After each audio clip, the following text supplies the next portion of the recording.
Very good evening, students, and very warm welcome to all of you on this very bright and result ensuring platform of Science World and Sri Science Academy. Student, इसमें हम लोग anatomy of angiosperm पढ़ रहे हैं और उसमें हम लोगों ने डिफरेंट टाइप के टिश्यू पढ़ने के बाद इसमें टिश्यू सिस्टम पढ़ रहे हैं। और टिश्यू सिस्टम में पिछले क्लास में हमने आपको डिटेल में पूरे डिफरेंस और कंपैरिजन के साथ हमने एपिडर्मल टिश्यू सिस्टम कंप्लीट किया था। आज हम लोग ठीक वैसे ही पढ़ने चल रहे हैं ग्राउंड टिश्यू सिस्टम। आज हम बात कर रहे हैं किसकी? Ground tissue system. तो ग्राउंड टिश्यू सिस्टम में क्या क्या शामिल होगा ध्यान दीजिएगा। सबसे ब्रॉड जो जोन है, सबसे डाइवर्स टाइप का जो किस सेल का बना हुआ जोन है, यही जोन है। और ये किस कहां तक फैला हुआ याद रखिएगा। तो सबसे ऊपर कौन सी थी लेयर? एपिडर्मिस की थी। और आपका सेंटर में कौन है? Ground tissue system. तो ग्राउंड टिश्यू सिस्टम और एपिडर्मल टिश्यू सिस्टम दोनों के जो बीच का जो वाइडर जोन है वो ग्राउंड टिश्यू सिस्टम है ना। तो हम क्या कर सकते हैं कि it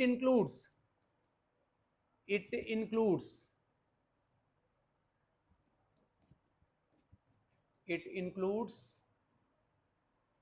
all the cell layer कह सकते हैं या एनाटॉमिकल लेयर कह सकते हैं, लेयर्स lying in between क्या? Epidermis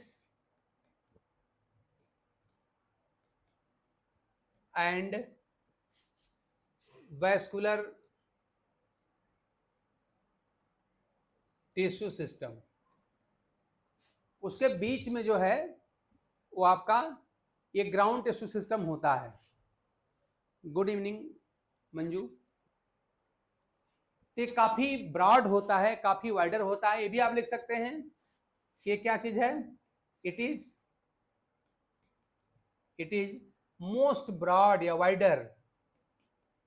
it is most wider, समझा? चौड़ा यही है, वाइडर एंड डाइवर्स, बहुत ज्यादा डाइवर्स भी है। डाइवर्स, ये सबसे डाइवर्स है, मतलब विभिन्न प्रकार के डिफरेंट टाइप ऑफ सेल के मिलने से बना हुआ है और बहुत ज्यादा ब्रॉड भी है। ठीक है ना।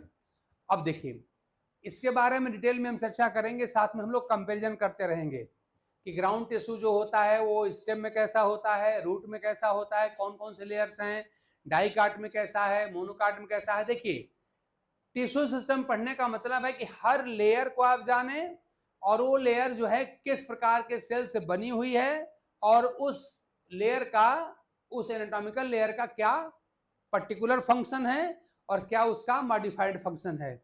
और एक स्ट्रक्चर मतलब स्टेम का रूट से क्या डिफरेंस है, रूट का स्टेम से क्या डिफरेंस है, मोनोकाट का डाइकाट से क्या डिफरेंस है, डाइकाट का मोनोकाट क्या डिफरेंस है, ये सब बात हम लोग साथ में करते रहेंगे। यही तरीका होता है एनाटॉमी पढ़ने का।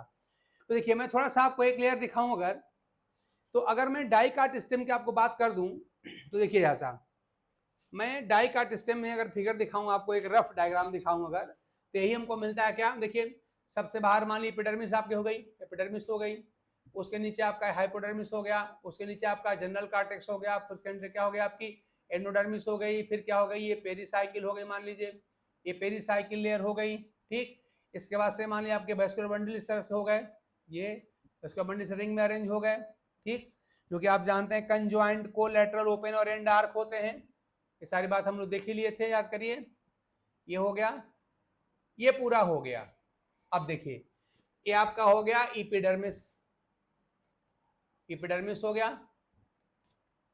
ये आपका हो गया हाइपोडर्मिस, ये जनरल कार्टेक्स हो गया, इसको आप कहते हैं एंडोडर्मिस, इसको आप कह रहे हैं पेरिसाइकिल है, ये इसको वैस्कुलर बंडल कह रहे हैं, वैस्कुलर बंडल है। ये पार्ट आप जानते हैं आपका पिथ होता है ना, ये पिथ है। और आप ये सब जो होते हैं आप जानते हैं ये सब पिथ के सेल्स का एक्सटेंशन होता है। इसको आप लोग पिथ रे, इसको पिथ या मेडुला भी कहा जाता है ना, इसको पिथ भी कहिए, इसको पिथ या मेडुला भी कहा जाता है, मेडुला, और ये सब जो इसके जो वैस्कुलर बंडल के बीच में जो इसके एक्सटेंशन दिखाई पड़ रहे हैं ये सब कहलाते हैं पिथ रे, पिथ रे या मेडुलरी रे इसको कहते हैं,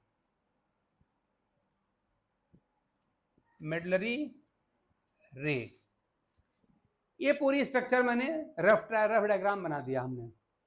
अब देखिए जरा सा इसमें से कौन कौन किस टिश्यू सिस्टम में है। तो हम लोग याद क्यों पढ़ चुके हैं कि ये एपिडर्मिस और इसके साथ जुड़ी हुई सारी स्ट्रक्चर जैसे क्यूटिकल, स्टोमेटा, याद करिए, यूनिसेलुलर मल्टीसेलुलर जो एपिडर्मल हेयर, ट्राइकोम, ये सब के सब मिलके क्या बनाए थे, ये सब बनाए थे epidermal tissue system.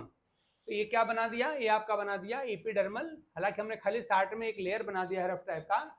Epidermal tissue system का डिटेल हम लोग पढ़ चुके हैं, इसे दोबारा यहाँ बताने की कोई आवश्यकता नहीं, सारी बात आप जानते हैं। क्या आपका हो गया एपिडर्मल टिश्यू सिस्टम यहां पर हो गया।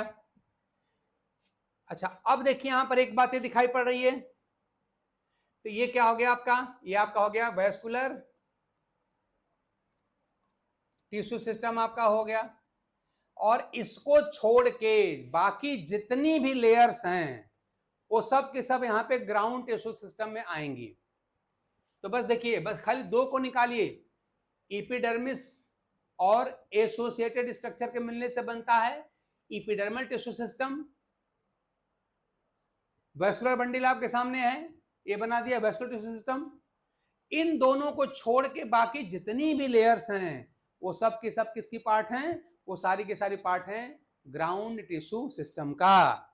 इसका मतलब ये है कि ये hypodermis, general cortex, endodermis, pericycle, पिथिया, मेडुला और ये पिथरे, जिसको मैंने टिक किया, ध्यान दीजिएगा, जिसको बल्कि मैं रेड से टिक कर दूं, जिसको मैं रेड से टिक कर रहा हूं, ध्यान दीजिए, अभी व्हाइट से रेड कर दे रहा हूं उसको, जिनको मैं टिक कर रहा हूं, ये सारी केसेज को मैं टिक कर रहा हूं, सब के सब क्या हैं, ये सब के सब जो हैं ग्राउंड टिश्यू सिस्टम के पार्ट हैं, ये सब के सब ग्राउंड टिश्यू सिस्टम के पार्ट हैं।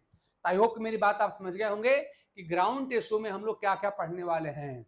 यानी हम बात करेंगे हाइपोडर्मिस की, देखेंगे कहां पर है कहां पर नहीं है, और जहां पर है वो किस तरह की सेल का बना है, उसका प्राइमरी फंक्शन क्या है।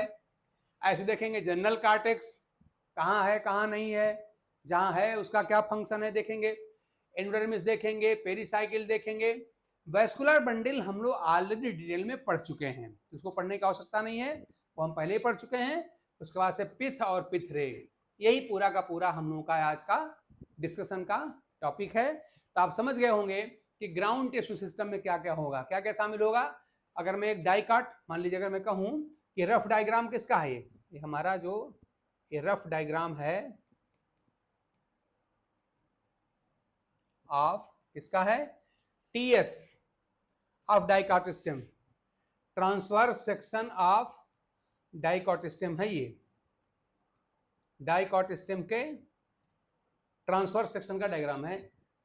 तो अब आप याद कर लीजिए कि हम क्या क्या पढ़ने वाले हैं, hypodermis, general cortex, endodermis, pericycle, pith और पिथरे, इतनी सारी की सारी जो लेयर्स होती हैं वो ग्राउंड टिश्यू सिस्टम का पार्ट होती हैं, किसमें, डाइकॉट स्टेम में। लेकिन यही सारी की सारी लेयर आप जानते हैं मोनोकाट स्टेम में नहीं होगी। मोनोकाट में आप जानते हैं केवल दो लेयर होती है लेयर के नाम पे सॉरी, एपिडर्मिस और हाइपोडर्मिस। बाकी जब पूरे के पूरे अन्य जो यानी हाइपोडर्मिस के नीचे जितना पार्ट दिखाई पड़ रहा है, इसमें सब के सब जो होते हैं आप जानते हैं ग्राउंड टिश्यू होते हैं, और उसमें वैस्कुलर बंडल स्कैटर्ड होते हैं। यानी मोनोकाट में ये जनरल कार्टेक्स, एंडोडर्मिस, पेरिसाइकिल, ये सब आपको दिखाई नहीं पड़ेगा, पिथ नहीं दिखाई पड़ेगा, पिथरे भी दिखाई नहीं पड़ेगा, ठीक है ना। ऐसे रूट में हम पढ़ेंगे तो रूट में हाइपोडर्मिस आप जानते हैं नहीं होती है, ठीक। तो अब इसी में तमाम वेरिएशंस हमको मिलेंगे कि मोनोकाट स्टेम में क्या होगा, रूट में क्या होगा, डाइकाट में क्या होगा, मोनोकाट में क्या होगा, वो सब हम लोग देखेंगे। तो मैंने आपको बिल्कुल फिगर के माध्यम से बता दिया कि हाइपोडर्मल टिश्यू सिस्टम में क्या क्या है, और आप देख रहे हैं कि मात्र एपिडर्मल टिश्यू सिस्टम और ये वैस्कुलर टिश्यू सिस्टम, इसको छोड़ दिया जाए तो बाकी जहां जहां हमने रेड से टिक किया है वो सारी लेयर किसकी हैं, वो सारी लेयर ग्राउंड टिश्यू सिस्टम की हैं। और इसीलिए हमने क्या लिखा था, ये क्या है, मोस्ट वाइडर है, सबसे ज्यादा चौड़ा है, और सबसे ज़्यादा डाइवर्स भी है। हम देखें कोई सेल इसमें पैरेन्काइमा की होगी, कोई कोलेनकाइमा की होगी, तो कोई स्क्लेरेन्काइमा की होगी, यानी वैरायटी ऑफ सेल के मिलने से बना होगा और इसके वैरायटी ऑफ फंक्शंस भी होंगे। ठीक है ना? तो आई होप कि यहाँ तक मेरी बात आप समझ गए होंगे, सारे लेयर का आपको आइडिया हो गया होगा कि कौन कौन से लेयर शामिल हैं। इसमें बड़ा पॉपुलर क्वेश्चन को पूछा जाता है, लेयर का नाम देता है, which of the following layer is not included in ground tissue system या included in ground tissue system। तो ग्राउंड टिश्यू सिस्टम में कौन इंक्लूडेड नहीं है और कौन इंक्लूडेड है, ये हमसे क्वेश्चन में बार बार पूछा गया है और आपके सामने सारी लेयर हमने लिख दिया है कि ग्राउंड टिश्यू सिस्टम में कौन कौन लेयर होंगी। जिनके जिनके आगे हमने रेड से टिक लगाया है उस सब के सब क्या है, ग्राउंड टिश्यू सिस्टम के पार्ट हैं। ठीक है ना? अच्छा, अब एक बात ध्यान दीजिए जरा सा कि यहाँ पे ये जो वेस्कुलर बंडल है ना, तो वेस्कुलर बंडल के बाहर के जो लेयर्स हैं वो कहलाती हैं extra stealer ground tissue. Extra मतलब बाहर। आप जानते हैं कि vascular bundle surrounded by pericycle, ये बात याद रखिएगा, vascular bundle surrounded by pericycle form the steel. यानी अगर मैं इसको पूरा अगर मैं बना लूं इस पेरिसाइकिल को इस तरह से, तो क्या मैंने कह दिया आपसे कि जो वेस्कुलर बंडल आपके हैं सराउंडेड बाय पेरिसाइकिल, यही आपका स्टील कहलाता है। स्टील की डिफिनेशन आप याद कर लीजिए, vascular bundle surrounded by pericycle is called steel, ये स्टील होता है।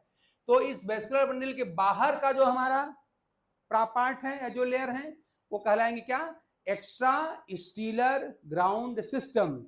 एक्स्ट्रा स्टीलर ग्राउंड सिस्टम कौन कौन शामिल होगा उसमें, देखिए ऐसा, हाइपोडर्मिस, जनरल कार्टेक्स, एंडोडर्मिस और पेरिसाइकिल, है ना। यानी हम इतने को क्या कह सकते हैं, ये क्या है, ये हमारा है extra stealer, extra stealer ground tissue, extra stealer है। ठीक है ना। और आप देख रहे हैं कि बाकी जो ये पिथ और पिथरे हैं क्या है, देख रहे हैं स्टील के अंदर वाला पार्ट है। तो इस तरह से ये पिथ और पिथरे, इन दोनों को मिला के हम क्या कहेंगे, हम कहेंगे, मैं यहां लिख दे रहा हूं, यहां लिख दे रहा हूं इंट्रा स्टीलर। ये है intra stealer, intra stealer ground tissue. तो जब भी इस तरह का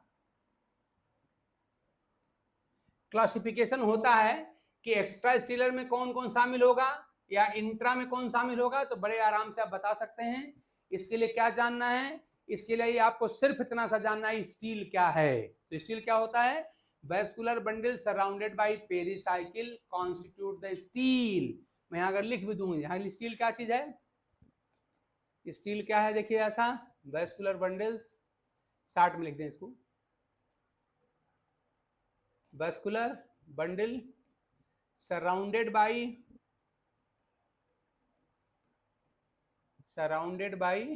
पेरिसाइकिल, यही स्टील है, यही steel. Vascular bundle surrounded by pericycle constitute the steel, ये हमारा हो गया। तो जो इसके बाहर है वो कहलाएगा एक्स्ट्रा स्टीलर। देखिए आपका ये हो गया आपका एक्स्ट्रा स्टीलर। कौन कौन शामिल है, hypodermis, general cortex, endodermis, pericycle, ये सब के सब एक्स्ट्रा स्टीलर की पार्ट है। और इंट्रा में कौन शामिल है, ये पिथ और पिथरे। देखिए पिथ, इसका एक नाम आप जानते हैं, पिथ का एक नाम मेडुला भी है, और पिथरे को हम लोग मेडुलरी रे भी कहते हैं। ये भी ये आपका इंट्रा स्टीलर ग्राउंड टिश्यू का पार्ट है। ठीक है ना। आई होप कि अब कोई प्रॉब्लम आपके पास इसको समझने में नहीं होगी कतई कि एक्स्ट्रा स्टीलर किसे कहते हैं, इंट्रा किसे कहते हैं। हमने डाई काट स्टेम ही क्यों लिया, क्योंकि डाई काट स्टेम में ही मैक्सिमम लेयर्स होती हैं, इतनी लेयर और कहीं नहीं होती। मोनोकाट में मैंने आपको पहले ही बता दिया है कि मोनोकाट में सिर्फ 2 लेयर होती है, एक होती है हिपोडर्मिस, एक होती है हाइपोडर्मिस, और उसके नीचे तो पूरा का पूरा जो होता है आप जानते हैं, यहाँ पे ग्राउंड टिश्यू ही होता है जो पैरेन्काइमेटस होता है, और उसी वेस्कुलर बंडल वहां पे स्कैटर्ड होते हैं। रूट में आप जानते हैं हाइपोडर्मिस वहां पर होती ही नहीं है। ठीक है ना। पिथरे आप जानते हैं रूट में होती नहीं है, इस जगह पे वहां पे कंजंक्टिव टिश्यू वहां पर होते हैं। ठीक, तो हमने स्टेम का एग्जांपल इसलिए लिया है कि स्टेम के एनाटॉमी या एनाटॉमिकल लेयर में ही मैक्सिमम लेयर्स होती हैं, इसलिए हमने हर बात यहाँ पे आपको बता दिया है। आई होप कि अब कोई डाउट नहीं होगा कि स्टील क्या है, एक्स्ट्रा स्टीलर ग्राउंड टिश्यू कौन है और इंट्रास्टेलर ग्राउंड टिश्यू कौन है, हर बात आपकी क्लियर हो गई होगी, आई होप सो। ठीक है ना, अगर डाउट होगा तो बताइएगा, हम आप कमेंट देख रहे हैं। अब हम एक एक पार्ट में बांटेंगे। अब देखिए जरा सा, हम लेयर्स ऑफ ग्राउंड टिश्यू की बात कर रहे हैं, लेयर्स ऑफ ग्राउंड टिश्यू, एक एक करके हर लेयर देखा जाएगा। लेयर्स, इसको आप लिख सकते हैं anatomical layers, anatomical layers, layer कह सकते हैं, सेल लेयर कह सकते हैं, बात एक ही है, anatomical cell layers of ground tissue system, ground tissue system. ये पहली लेयर आपकी जो है वो है कॉर्टेक्स की, कॉर्टेक्स, कॉर्टेक्स है पहली लेयर, कॉर्टेक्स है। और अगर आपको फिगर याद हो तो देखिए जैसा, असल में जो कॉर्टेक्स है ये डाइकॉट सिस्टम में 3 लेयर में बटा होता है। एक होता है हाइपोडर्मिस,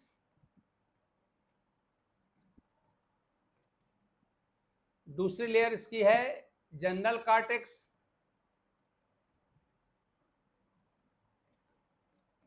और सबसे अंदर की लेयर होती है एंडोडर्मिस।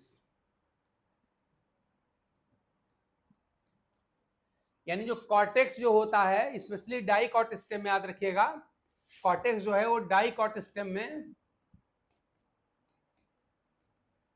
इन 3 लेयर में बटा होता है, हाइपोडर्मिस, जनरल कॉर्टेक्स और एंडोडर्मिस।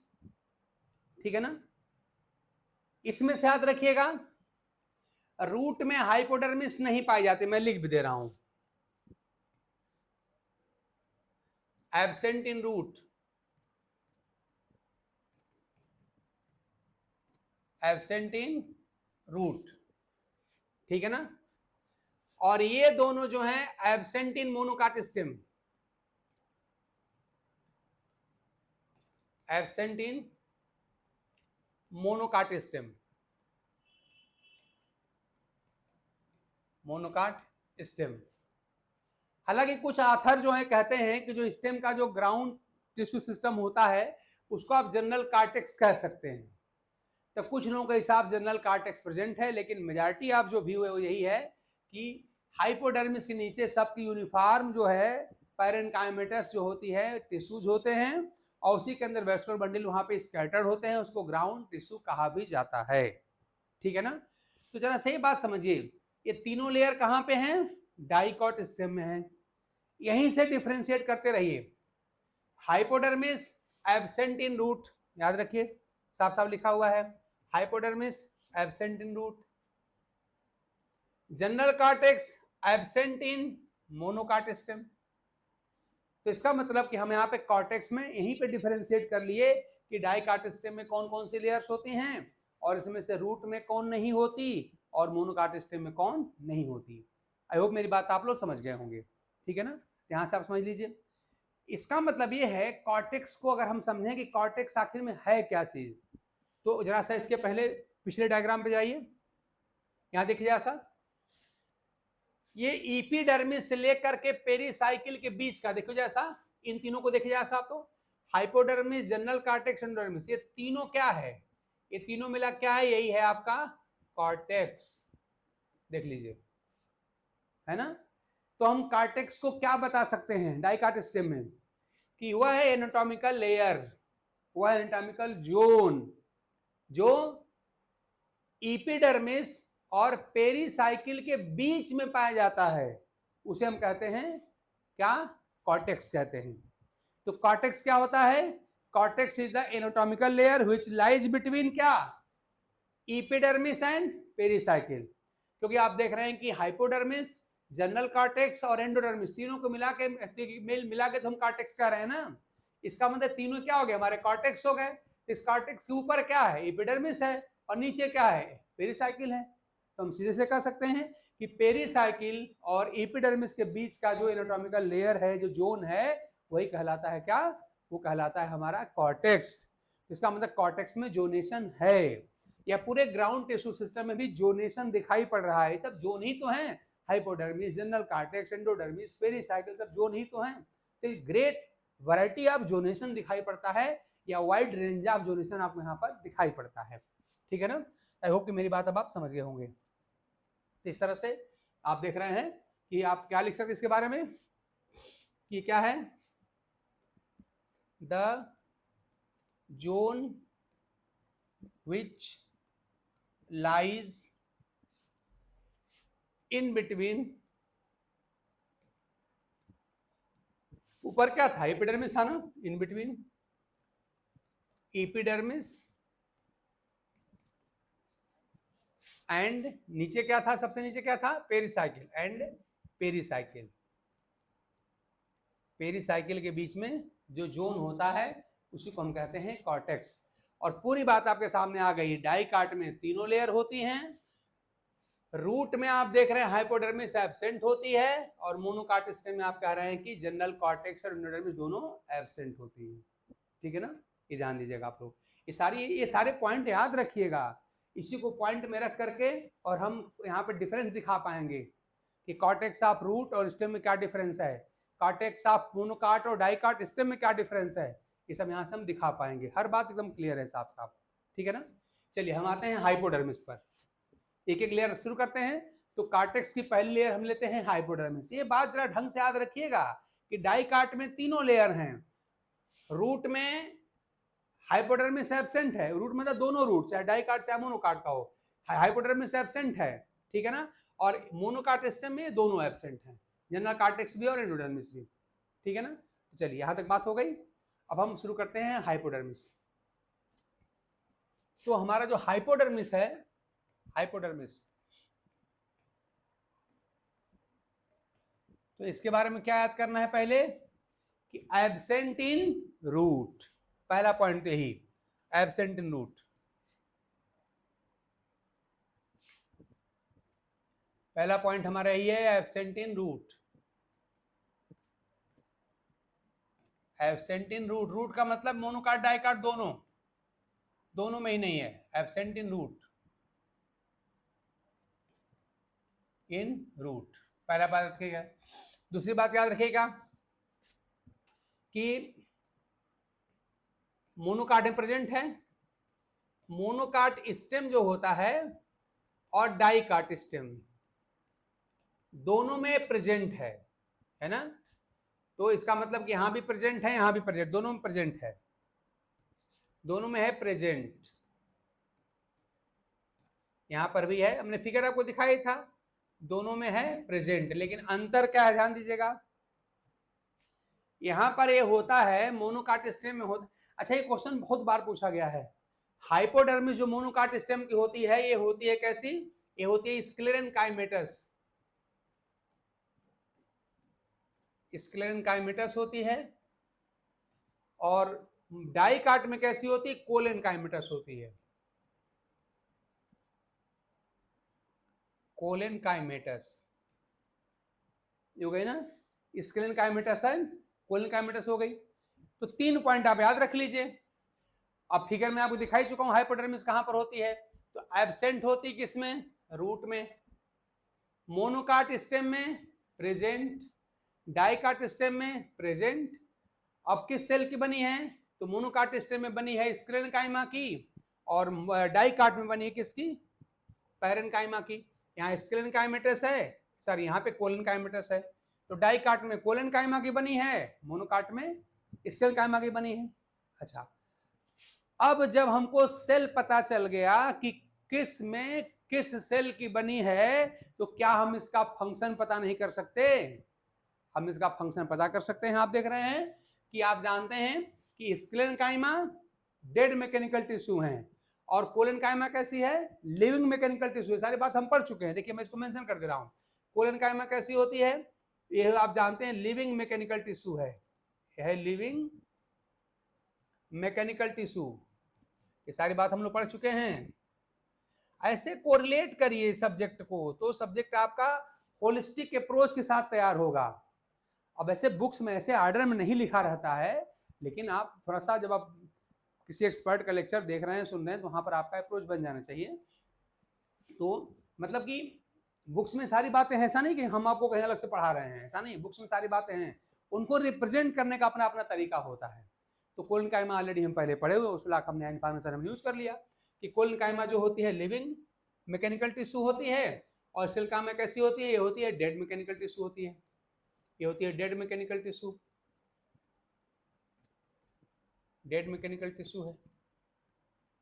तो चाहे लिविंग हो चाहे डेड हो, है तो दोनों के दोनों मैकेनिकल ही ना। देखिए यहां भी लिखा है मैकेनिकल टिश्यू, यहां भी लिखा है मैकेनिकल टिश्यू, और मैकेनिकल टिश्यू का फंक्शन क्या होता है, to provide the mechanical strength, यानी जिस किसी कंसर्न पार्ट में ये पाए जाएंगी उस पार्ट को मैकेनिकल सपोर्ट प्रोवाइड करेंगी।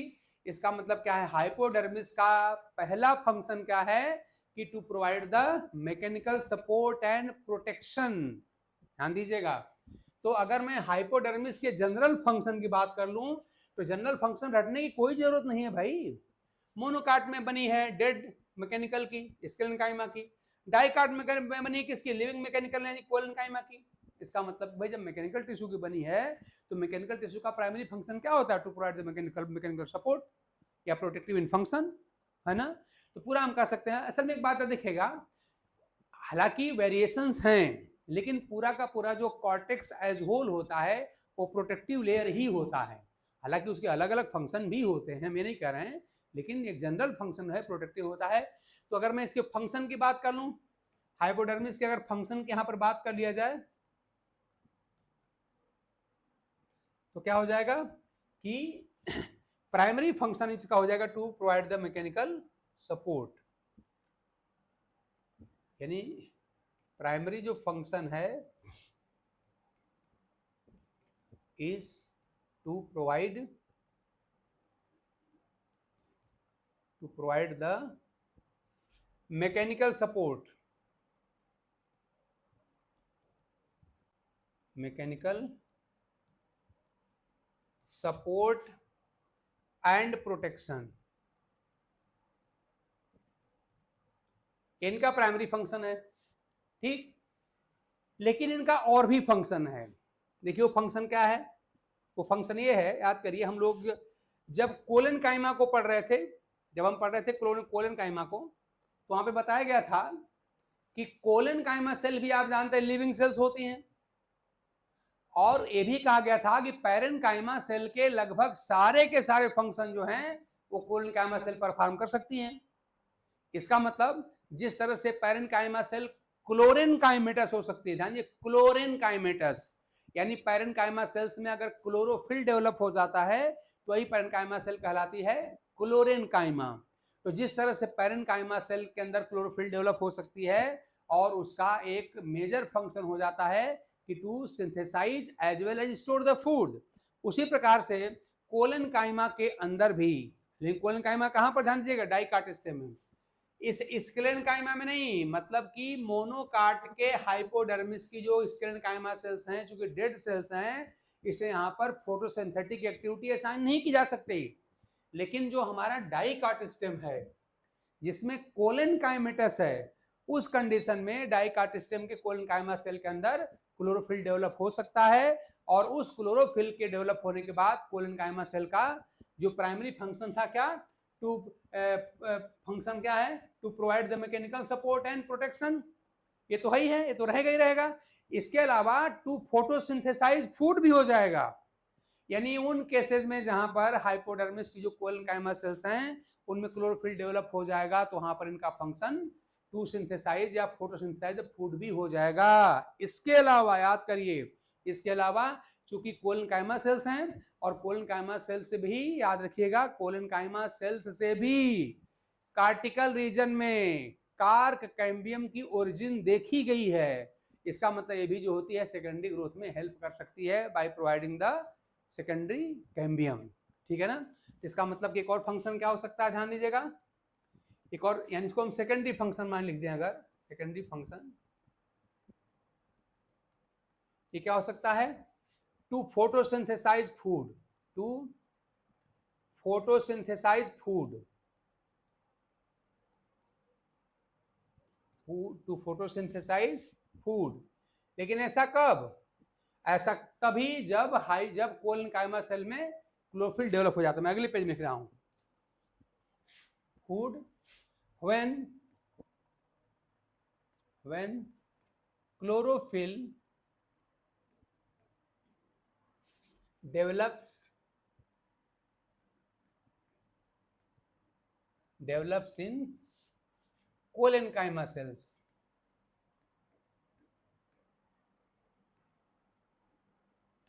Collenchyma cell. और इसी तरह से याद रखिएगा कि हाइपोडर्मिस की कोलेनकाइमा सेल से आप जानते हैं कार्क कैम्बियम भी डिराइव हो सकता है, यानी हम ये भी लिख सकते हैं कि कार्क कैम्बियम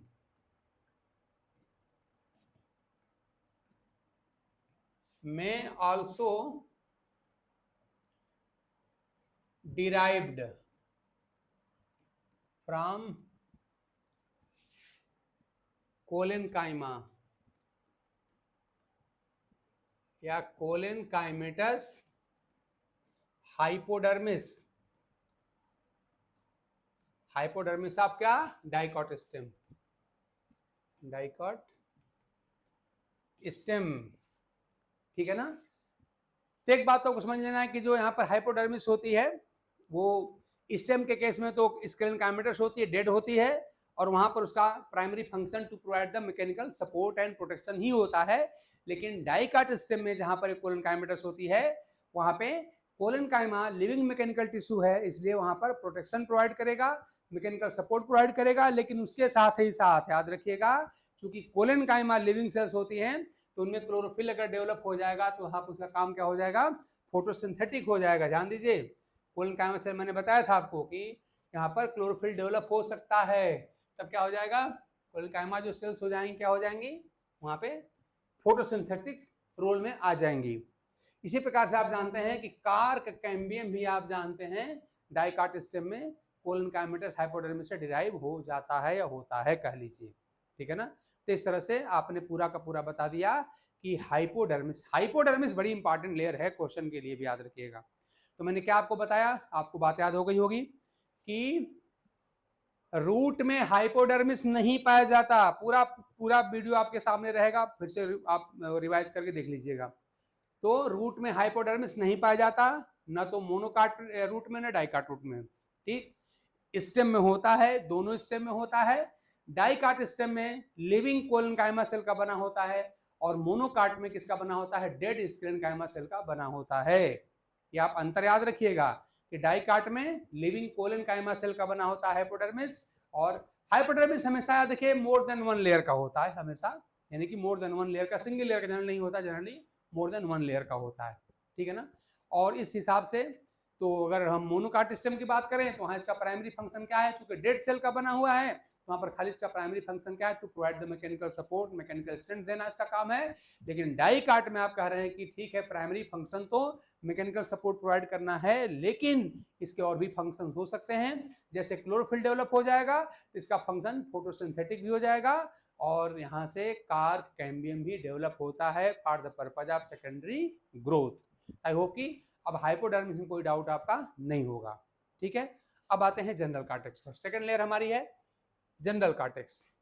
ऐसे लेयर बाय लेयर पढ़िए, और उसके साथ देखिए आप खुद भी पढ़ें तो ऐसे ही पढ़ें। एक लेयर का नाम लिया, अब उसको देखा रूट में क्या हाल कैसा है कि नहीं है, स्टेम में है कि नहीं है तो कैसा है, इसका प्राइमरी फंक्शन क्या होगा, सेकेंडरी फंक्शन कैसा होगा, इसकी लोकेशन क्या होगी, कितने सेल की है, किस सेल से बनी है, ये सारे क्वेश्चन खुद से पूछिए, ये सारे क्वेश्चन खुद से पूछिए। इसका आंसर आपको मिल जाए तो बस समझ लीजिए कि बस आपका काम ठीक चल रहा है। इसके बाद से PYQ लेके सॉल्व कर लीजिए, आपको दिख जाएगा कि हमारे सारे क्वेश्चन सॉल्व हो जा रहे हैं, हो ही जाएंगे, ठीक है ना। चलिए अगले पे आते हैं हम लोग, जनरल कार्टेक्स। यानी कार्टेक्स की देखिए, कार्टेक्स को हमने 3 पार्ट में डिवाइड किया था डाइकाट में ना, हाइपोडर्मिस, जनरल कार्टेक्स और एंडोडर्मिस। हम आते हैं जनरल कार्टेक्स पर।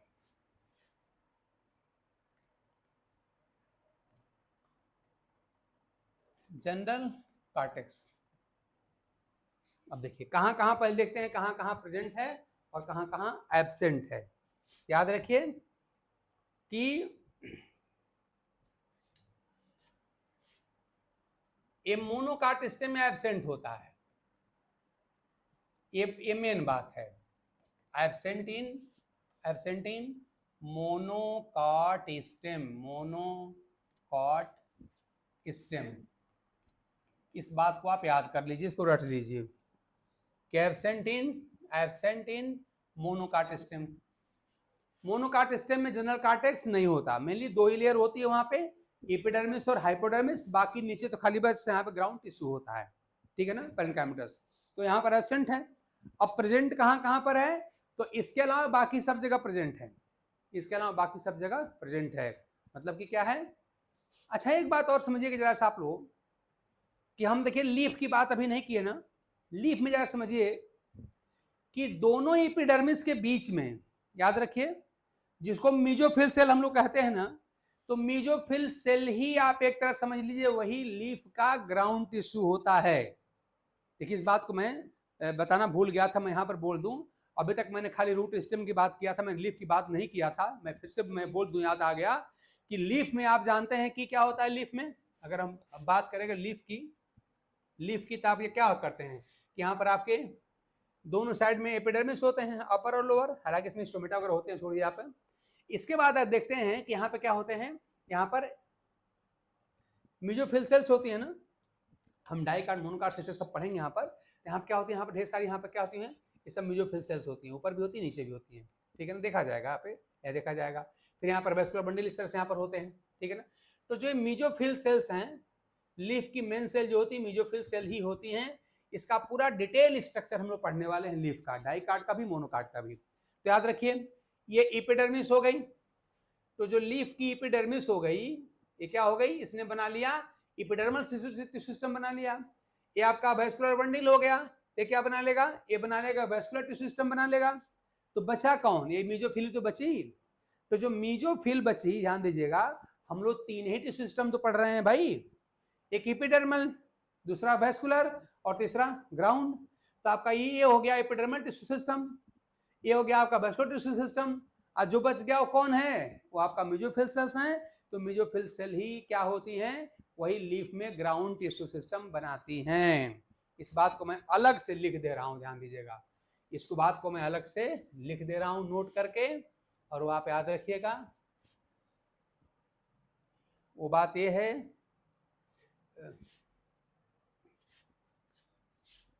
जनरल कार्टेक्स थोड़ा सा हम लोग क्लासिफाई कर लें, हालांकि हमने बता दिया है, अभी आगे मैं नोट कर दूंगा। नोट में क्या करने वाला हूं, इन leaf mesophyll cells constitute the ground tissue system, यही मैं लिखने वाला हूं। लेकिन थोड़ा कार्टेक्स को लिखा, जनरल कार्टेक्स को पूरा कर लेते हैं, ये बात मैं फिर आपको लिख दूंगा। और क्या लिखूंगा, in leaves mesophyll cells constitute the ground tissue system. और आगे जब हम मोनोकाट और डाइकाट लीफ का जब हम स्ट्रक्चर पढ़ेंगे तो वहां पर हम लोग देखेंगे, वहां पर हम ये बात देखेंगे कि जो डाइकाट से जो लीफ होती है वहां पे मीजोफिल सेल दो प्रकार की सेल्स में डिफरेंशिएटेड होती है, एक होता है पहली सेट टिश्यू और एक होता है स्पॉन्जी पेरेन्काइमा। और मोनोकाट लीफ में खाली बस एक ही प्रकार का होता है, खाली स्पॉन्जी पेरेन्काइमा होता है। तो सारी बात हम डिटेल में करने वाले हैं, यहाँ पे खाली एक ही बात बताना जो मैं भूल गया था, मैं बता दिया यहाँ पर, याद आ गया समय से, कि लीफ में भाई ग्राउंड टिश्यू क्या होता है, रूट में आपने बता दिया, स्टेम में बता दिया, डाई में बता दिया, मोनोकाट में बता दिया, लीफ में क्या होता है। तो लीफ में मैंने आपको बता दिया, मैं आगे लिख भी दूंगा कि जो मीजोफिल सेल्स होती हैं वही ग्राउंड टिश्यू सिस्टम बनाती हैं लीफ में। ये बात मैं आगे लिख दूंगा, पहले जाए इसको हम लोग पूरा कर लेते हैं। चलिए, तो जनरल कार्टेक्स में आपने क्या कहा, एब्सेंट इन मोनोकाट स्टेम, और प्रेजेंट इन बाकी सब में हम क्या कहेंगे, प्रेजेंट इन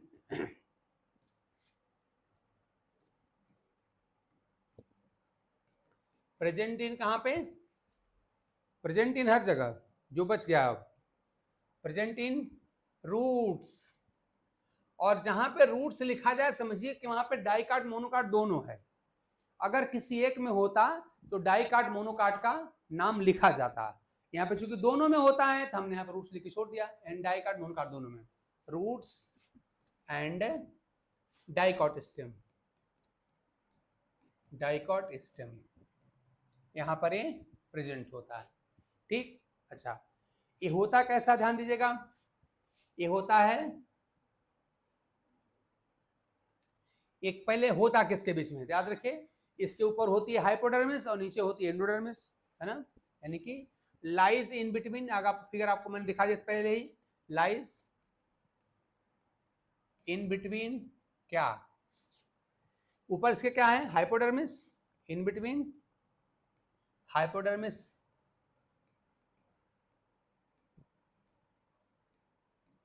हाइपोडर्मिस एंड इसके नीचे क्या होती है, एंडोडर्मिस।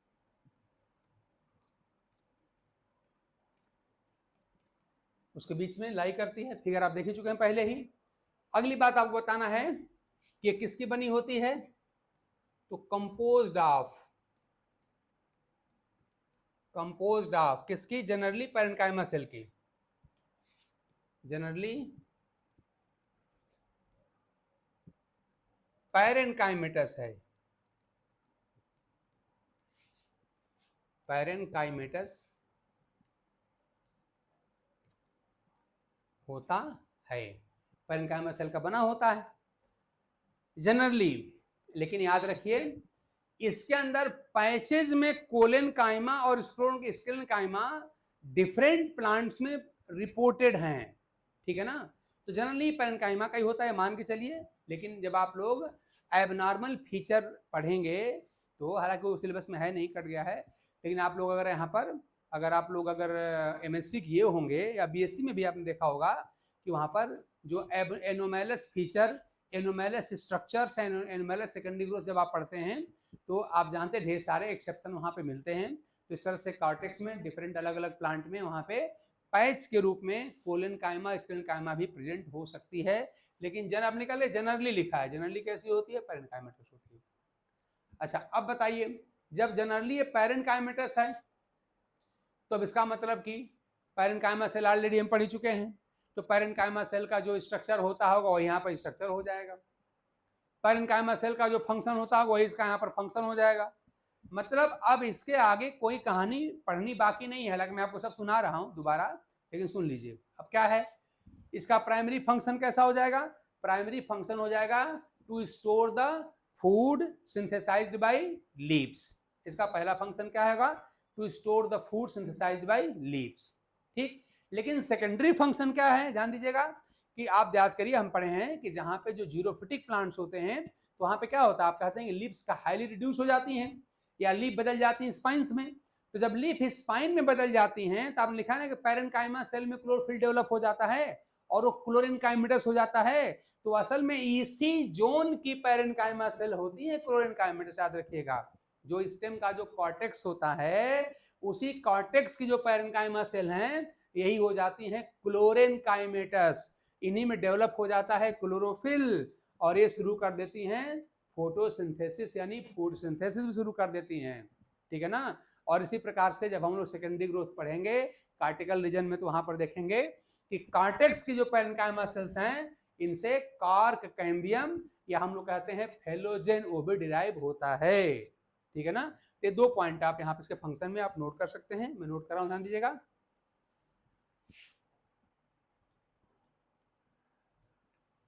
तो फंक्शन ध्यान दीजिएगा, बिल्कुल जो पैरेन्काइमा सेल का फंक्शन है वही इसका फंक्शन आप नोट कर सकते हैं। पैरेन्काइमा सेल का जो फंक्शन है क्या होता है, प्राइमरी फंक्शन क्या है, प्राइमरी फंक्शन इसका है to store food material, synthesized by leaf ना, मटेरियल सिंथेसाइज्ड बाय लीव्स,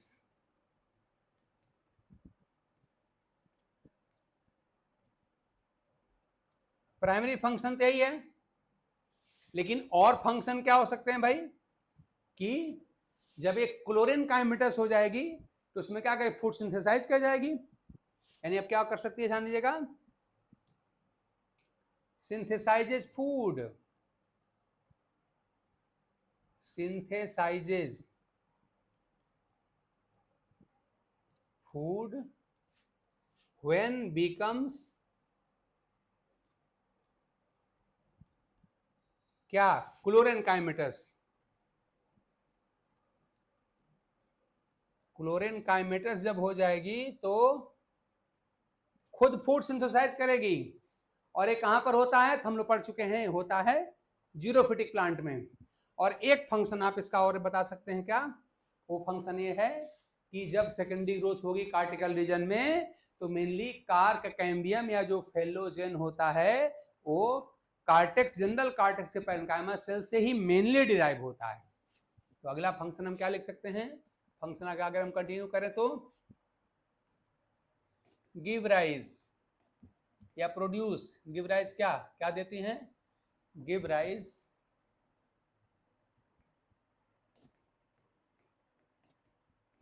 क्या, कॉर्क कैम्बियम।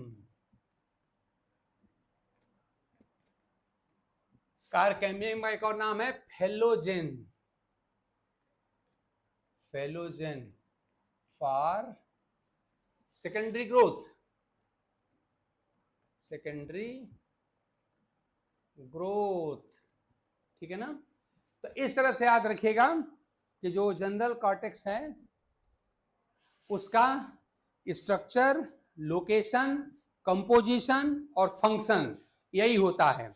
यानी डिफरेंट स्ट्रक्चर्स में, रूट में या स्टेम में ये जो क्या होता है हमने आपको बता दिया।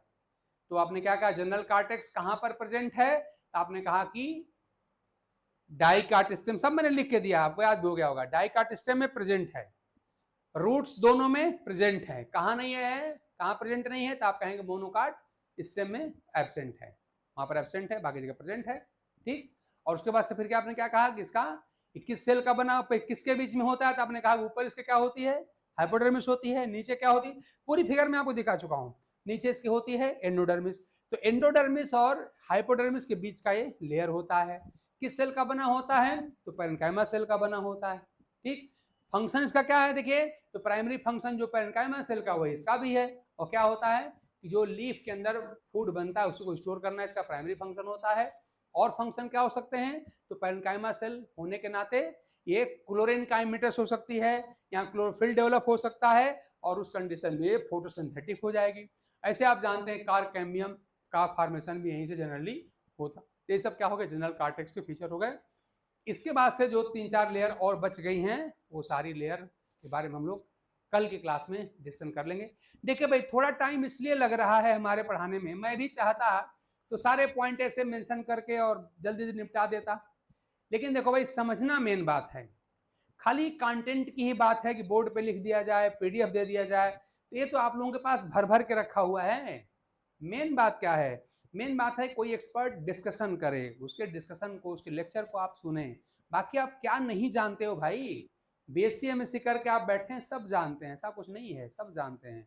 बस हम लोग का ये इंपॉर्टेंस यही है कि थोड़ा सा अपने इस 24-25 वर्षों का जो टीचिंग एक्सपीरियंस रहा है, इसमें हमारा जो एक्सपीरियंस है उसके हिसाब से हम क्या कर रहे हैं, हम आपको एक ऑर्डर बता दे रहे हैं, एक तरीका बता दे रहे हैं, ऐसे आप पढ़ लीजिए, और कंटेंट बता दे रहे हैं कैसे कैसे पढ़ा जाता है, कैसे कैसे क्वेश्चन आता है आपको वो बता दे रहे हैं। बाकी और हम क्या बता देंगे आपको भाई, आप ऑलरेडी बीएससी एमएससी किए हुए लोग हो, ठीक है ना। और ये ऐसा कोई टॉपिक नहीं, बहुत टेक्निकल टॉपिक है। हाँ, इसके बाद हम लोग बहुत जल्दी जेनेटिक शुरू करने वाले हैं, तो टेक्निकल टॉपिक है, वहां पर मेरी सुपर स्पेशलिटी आपको दिखेगी, ठीक है ना। तो चलिए इसी उम्मीद के साथ कि आपका बहुत बिल्कुल खुश, प्रसन्न और स्वस्थ रहते हुए आप अपनी तैयारी को बहुत ही पूरे अपने मैक्सिमम कैपेसिटी के साथ कर रहे होंगे, और जो भी एग्जाम आएगा उसमें आपका बहुत अच्छा रैंक अवश्य आएगा। इस उम्मीद के साथ आज की क्लास यहीं पर रोकते हैं। Thanks to all of you.